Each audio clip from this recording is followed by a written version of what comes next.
Hello, I'm Andy Kennedy. I'm the Program Director at the Yampa Valley Sustainability Council here in Steamboat Springs.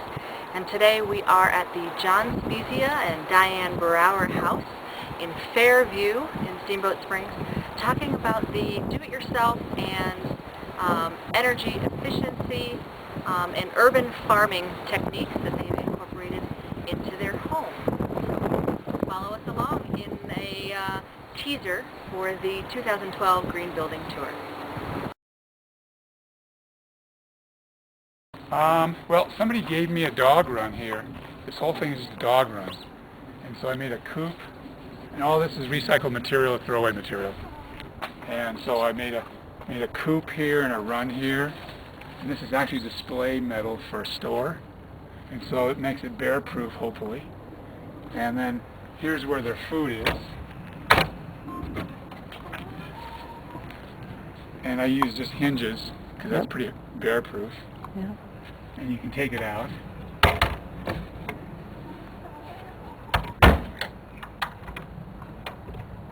And then I made this this is where the eggs come out. So I made it really hard for any raccoon or anything to do this all at once. Oh, there's an egg. So the boxes come out. And we put this here to tell them where to lay to begin with, because we have to train them. Okay, there's two of these. And then this all comes out, and if you look inside here, there's a light to make sure we have 14 hours of daylight, because that's when they want to lay. And then there's another light in there that's red that keeps it warm at night when it gets below 32. And then this is really nice. I can just clean everything out really easily. Yeah. I got a little rake I made over there. That's not plain polo, chicken polo with golf balls. So I'll take this out. And so it's really easy to clean this all out with a little rake. I'll take a picture of that ramp there. I pull the string up, it shuts it at night. And then I lock it. And then if you pull that one little cord right there, and they come running out. And then the door is, again, and then I've got these little things here that it's really hard for them to keep their water clean. But if you look down here, there's these little orange things here. And if they hit that with their beak, they get a drip of water. And then I've got an aquarium heater in here to keep it from freezing in the winter. Australopes. And they're very docile. They're very quiet. They're pretty nice ladies. And they don't really fight each other. They got a pecking order.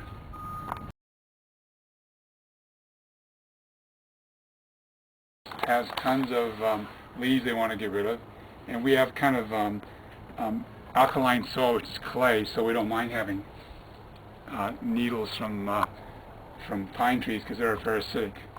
And this is made out of 3 crates, 3 pallets.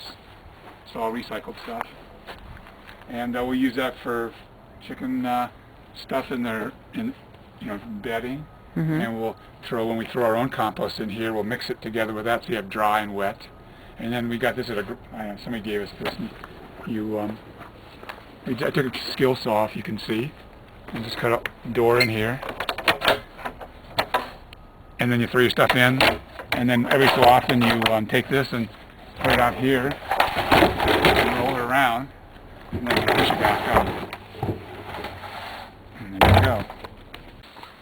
And your old compost is in here, and our stuff from the chicken coop, chicken defecation, and also the good stuff. And then they rework it to make sure we haven't missed anything. Then we take this and put it back in our garden, and just keep on recycling.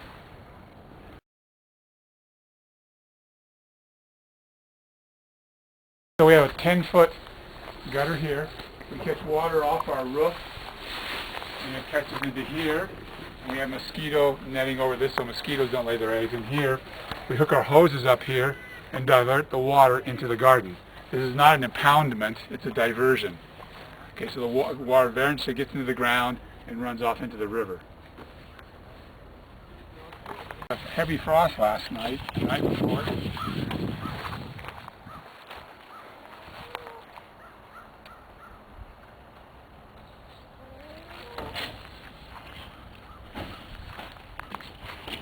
Right now I got kale, potatoes, carrots, turnips, radishes. Still growing. This covering here, I tell you, it's $1,500 for this one sheet, and I got it for $20 at a garage sale. And then, because I can't afford to buy that stuff, I made my own. Okay. And that's plastic wrap and... yeah, plastic, and it's real light. It covers up, it's double, and it lasts about 2 years and then degrades. This stuff will last for 10 or 20 years, but that's why it's so expensive.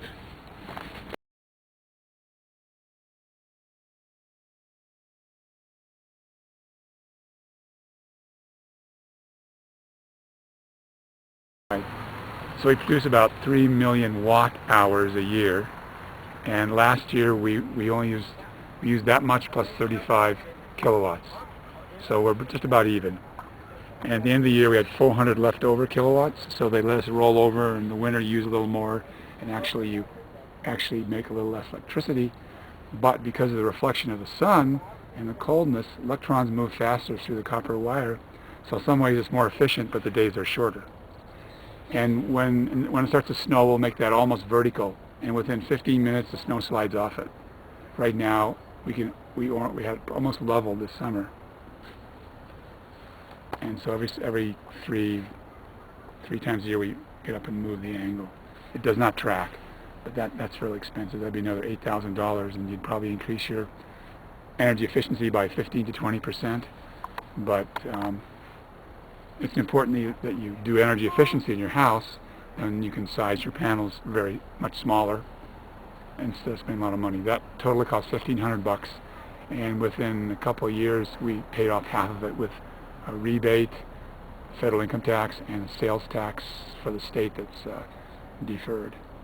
And we're probably saving $30 to $40 a month, so you add that times 12 months, and after a while it'll break Catch even. up. Yep.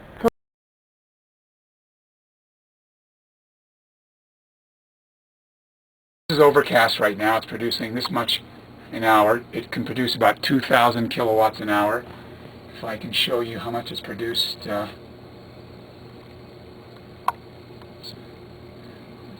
much it's doing an hour. Today was 4 kilowatts, and total in the last 2 years and 3 months we produced 7 million kilowatt hours, 7 million watt hours, or 7,000 kilowatt, and we use about 3,000 kilowatt a year. Cool. That gives you an idea. Yep. And so that's that. We have all our plumbing in one area, right next to the water heater and everything, so things stay pretty warm. We only have one pipe that goes away, and you notice that pipe's not insulated inside, it's insulated from the outside. Mm-hmm. And we have a furnace here that keeps it warm when we're gone, and as well as the basement's half buried, so it stays warm in the winter and cool in the summer. So in the summer, when the cool air rises up, and you'll go upstairs and you'll find we open the loft and the window there, and all the hot air leaves. In the winter right now, we've got the loft closed and the window closed in the loft, and it's heavily insulated. Since the R19 doesn't sound like much, but we got the ceiling and the roof, so you can total that. It's all dead airspace. And then these are clotheslines. These are clotheslines. There's 3 of them here. Even in the winter, it takes maybe a full day to dry. In the summer, maybe a half day. And here's our wash machine. It only needs cold water. It's really efficient, and it works really well. And so we just hang everything up here. And then this water heater, it's electric, and it's run by our solar panels. It's not water heated directly by the sun. So it only goes through one energy level change. Okay. And we can turn this off and come back in a week, and it's still hot enough water to take a shower. The gas heater, we only use about 5 months of the year, and we really use it most when we leave because we don't want anything to freeze. And our gas bill for the entire year, excluding the base rate of $11, is about $150 a year. Our electric bill is $0, except for our base rate of $20. We don't use batteries. They're fairly expensive and fairly toxic right now. We're waiting for a breakthrough, and then we can get off the grid. So the grid is our storage at nightfall. And then again, we did all the insulation possible to the house for a very minimal amount of money before we sized our panels, so we could have a small set of panels and not be, spending too much money on that. And then this insulation up here is the old quilts that you have mentioned. You can actually use quilts to insulate, your floor or whatever, and they're pretty cheap. The only problem is they're not fireproof, so the nylon will burn. So if you do use insulation, you probably want to use some of the Corningware, some of the newer things out there which are fireproof.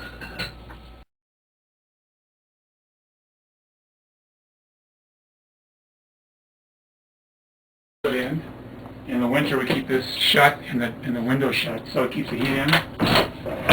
In the summer we leave it slightly open like this with the window open, so the heat hot air rises up, keeps it cooler, and the basement cool air replaces the warm air upstairs. So why don't you go ahead and walk up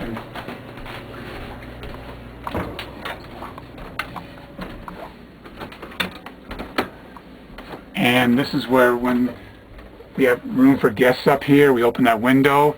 Everything's insulated here. You open this one and the one behind you, and we have a breeze all the way through here. In the summer, there's enough roof here that it protects the sun from getting in here, so it's cooler. And then we made these things out of recycled stuff from a garage sale, homemade curtains, homemade window quilts.